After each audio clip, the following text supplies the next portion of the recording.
Good morning, नमस्कारः, नमो नमः, सुप्रभातम। आज की हिंदी कक्षा में भारत की विरासत से संबंधित हम पीपीटी को देखने जा रहे हैं। ये हमारे प्राचीन भारत की संस्कृति को बताती है। कितना बड़ा विनाश करने वाला, युद्ध जीतने वाला ये हथियार रहा है। इतना बड़ा गोला, इतना बड़ा बम इसके अंदर डलता था, आग लगाते थे, फिर दूर 10, 50, 70 किलोमीटर दूर तक फेंका जाता था, जहां दुश्मन की, शत्रु की सेना खड़ी होती थी। आज ये बहुत सारी चीज़ें जो हमारे देश से बाहर दूसरे देशों में चली गई हैं, तो किस तरह से उन्हें प्रदर्शनी में रखा जाता है। हमारे भारत में भी जोधपुर, जयपुर इत्यादि, आमेर के किले इत्यादि में बहुत सारे ऐसी तोप रखी हुई हैं जो हमारे राजा महाराजा इस्तेमाल करते थे। तो ये तस्वीर है हमारे भारत के विस्तृत युग की।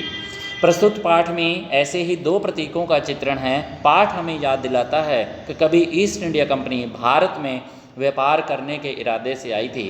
भारत ने इसका स्वागत किया, लेकिन बाद में वह हमारी शासक बन बैठी। उसने कुछ बाग बनवाए तो कुछ तोपें भी तैयार की। उन तोपों ने इस देश को आज़ाद करने निकले जांबाजों को मौत के घाट उतार दिया। पर एक दिन ऐसा भी आया जब हमारे पूर्वजों ने अंग्रेजी सत्ता को उखाड़ फेंका, तोप को निस्तेज कर दिया, उसका तेज हटा दिया। हमें इन प्रतीकों के माध्यम से यह याद रखना होगा कि भविष्य में कोई और ऐसी कंपनी यहाँ पांव न जमाने पाए जिसके इरादे नेक ना हों। भले ही अंत में उनकी तोप भी उसी काम क्यों ना आए जिस काम में इस पाठ की तोप आ रही है। तोप की तस्वीरें किस तरह से परिवर्तित होती हैं, किस तरह से इतनी भारी तोपों को हाथी के द्वारा, गाड़ियों के द्वारा, मशीनों के द्वारा खींचा जाता था। वीरेन डंगभाल के द्वारा दिखाई गई ये तस्वीरें हैं कि कितनी सुंदर प्रकृति में विनाश की लीला को, तांडव को मचाने वाली, लय को हटा देने वाली ये तोप है। कंपनी बाग के मुहाने पर धरी गई है। यह 1857 की तोप, इसकी होती है बड़ी संभाल। विरासत में मिले कंपनी बाग की तरह साल में चमकाई जाती है 2 बार। आज भी इन विरासतों को संभाला जाता है ताकि आने वाले युग में हमें ये पता रहे। सुबह शाम कंपनी बाग में आते हैं बहुत से सैलानी ऐसी और भी तस्वीरों को देखने के लिए। इतनी अच्छी तस्वीरों को डेकोरेशन किया गया, अच्छी तस्वीरों के माध्यम से, चित्रों के माध्यम से प्रदर्शनी दिखाई जाती है। किस तरह से अंग्रेज़ों की तस्वीर दिखाई गई और किस तरह से तोप को चलते हुए दिखाया गया। धुआं, फॉग, कितना अच्छा और कितना बुरा ये एहसास होता है चलाने वाले को भी, और जहाँ पर तोप का गोला गिरता है वहाँ पर भी। किस तरह से इन पे अत्याचार होते थे इनको खींचने वालों के लिए, जो खींच के इन्हें एक जगह से दूसरी जगह ले जाते थे।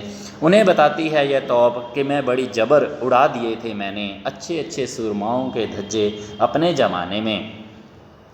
इसी तोप के ऊपर कुछ पक्षियों को दिखाया गया है कि आज ये पक्षी भी इन तोप के ऊपर बैठ कर के कितना सुखद एहसास लेते हैं।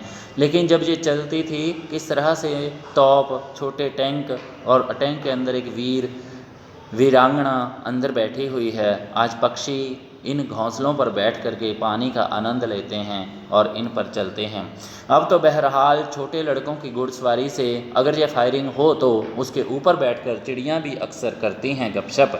कभी कभी शैतानी में वे इसके भीतर भी घुस जाती हैं, खासकर गौरैये, पक्षी इत्यादि।